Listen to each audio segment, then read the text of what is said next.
So hey guys, what is up? Welcome back to my YouTube channel once again. How you guys are doing? I hope you are doing great.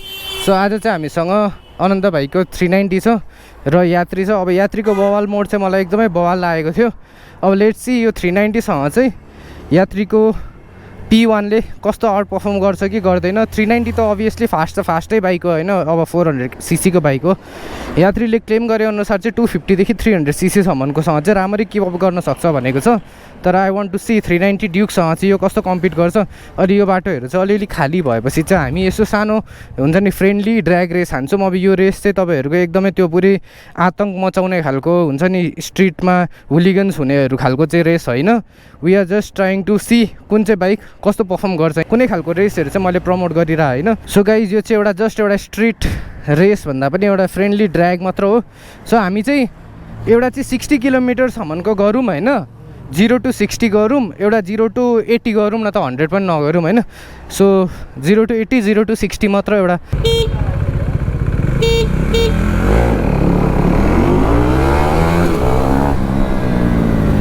So guys 49 के स्पिडमा लगभग हुन्छ नि around 40। ल फेरि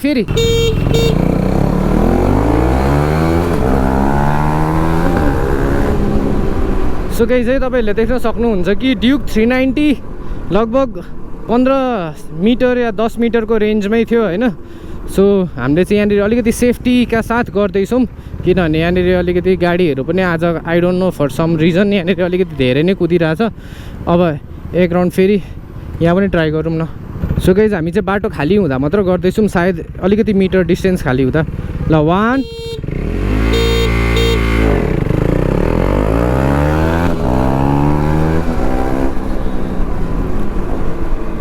so guys as you can see हैन, initial पिकअपमा चाहिँ यात्रीको पनि एकदम राम्रो छ।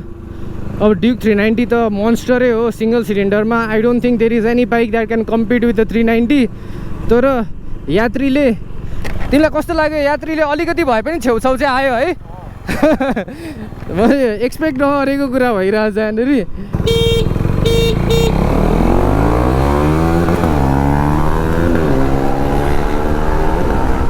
सो गाइज अहिले हेर्न सक्नुहुन्छ कि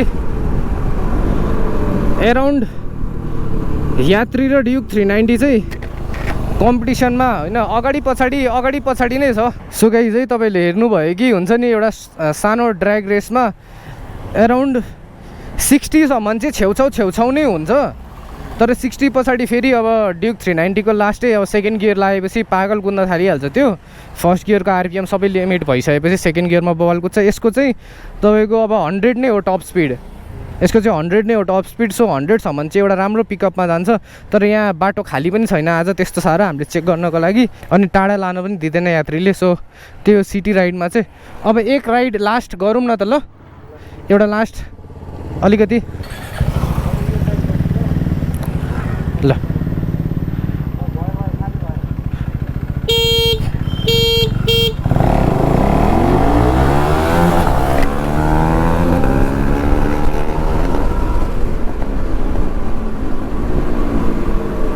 सो गाइज यो चाहिँ हुन्छ नि फुल अन रेस चाहिँ हैन, यो चाहिँ ड्र्याग रेस मात्र हो। ड्र्याग रेसमा पनि हुन्छ नि मैले यहाँनिर राम्ररी गर्न पनि पाएको छैनौँ। ल लास्ट एक राउन्ड हानौँ ल।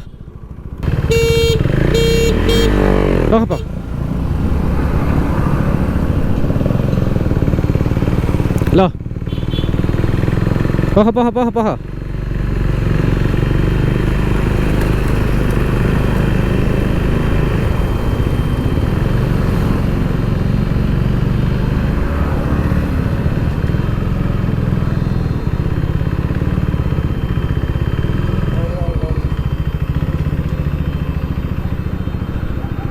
कस्तो प्याक हुने रहेछ हो बाटो त।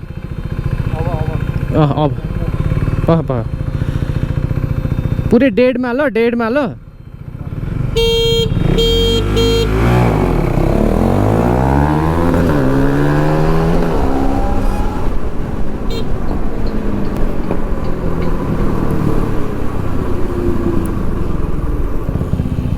सो यो भिडियोबाट चाहिँ के कन्क्लुड हुन्छ भने यात्रीको बवाल मोड भनेको चाहिँ एकदम बिलिस्टिक छ, एकदम पावरफुल छ। तर यो चाहिँ 250cc 300cc सम्मको बाइकको जति मात्र छ। अब कतिजनाले चाहिँ कति होला होइन, बवाल मोडमा चाहिँ पुरै भयङ्कर स्पोर्ट्स बाइक 600 CBRले नै जित्छ कि त्यस्तोहरू पनि एजम्सन लगाएको हुनसक्छ नि त मान्छेहरूले, बवाल मोडमा 600 CBR जस्तो कुद्छ कि भनेर। सो कतिजनाले चाहिँ बवाल मोडमा हुन्छ नि CBR 600लाई नै कम्पिट गर्न सक्छ कि हुन्छ नि ड्युक बेनेलीहरूलाई 390हरूलाई कम्पिट गर्न सक्छ कि जस्तो सोचेको थियो। तर आई थिङ्क बेनेली 300 जतिको चाहिँ पिकअप छ है, बेनेली 300 जतिको चाहिँ छ, बेनेली 300 जतिको चाहिँ छ। सो यो बाइकलाई चाहिँ तपाईँहरूले 300 क्याटेगोरीसम्मको चाहिँ पावर भन्न सक्नुहुन्छ। तर अब 390 भनेको त मोन्स्टर 40+ हर्स पावर हो। सो गाइस थाहा छ कि मलाई यो एउटा प्रपर ड्र्याग रेस चाहिँ भएन यस्तो अब कन्जेस्टेड बाटोमा।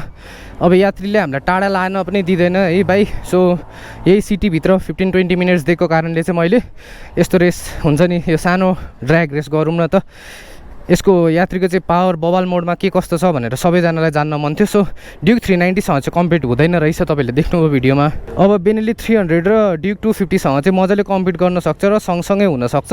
त्यही हो, if you want to buy Yatri, if you want to watch the review, त्यो पनि मेरो च्यानलमा छ, लिङ्क डिस्क्रिप्सनमा हुन्छ। अनि त्यो सँगसँगै म के भन्न चाहन्छु भने बाइकहलिकले चाहिँ एलेक्जायर क्याफेमा बाइक्स एन्ड कफी भनेर चाहिँ अर्गनाइज गर्न आँटेको छ। अब बाइक्स एन्ड कफी भनेको चाहिँ के हो भने नेपालको धेरैवटा स्पोर्ट्स बाइक कुदाउनेदेखि लिएर नर्मल बाइक राइडर्स भ्लगर्सहरू सबैजना आएर त्यहाँनिर चाहिँ ह्याङआउट गर्ने, मिट गर्ने, एकअर्कालाई भेट्ने टाइपको प्रोग्राम हो। सो तपाईँहरू सबैजना आउन सक्नुहुन्छ। धेरैजनालाई अब स्पोर्ट्स बाइकहरू के कस्तो कुद्छ, कति खर्च लाग्छ भनेर सोध्ने क्वेरिजहरू छ भने त्यहाँ पर्सनली मान्छेहरू धेरैजना भेटेर तपाईँहरूले कुरा गर्न सक्नुहुन्छ। यो चाहिँ एउटा हुन्छ नि नन प्रफिटेबल अर्गनाइजेसन जसरी काम गर्ने हो। सबै डोनेसनहरू आउने जति पनि पैसाहरू आउँछ त्योहरू चाहिँ सबै च्यारिटीमा जान्छ, दुखी गरिबहरूलाई जाने भएर तपाईँहरूले यो इभेन्टमा पार्टिसिपेट गर्नुहुन्छ भनेर म आशा गर्दछु।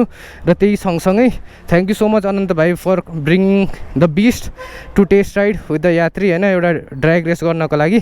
त्यही हो, thank you so much for watching. Will meet each other in the next video. Until then take care, bye by.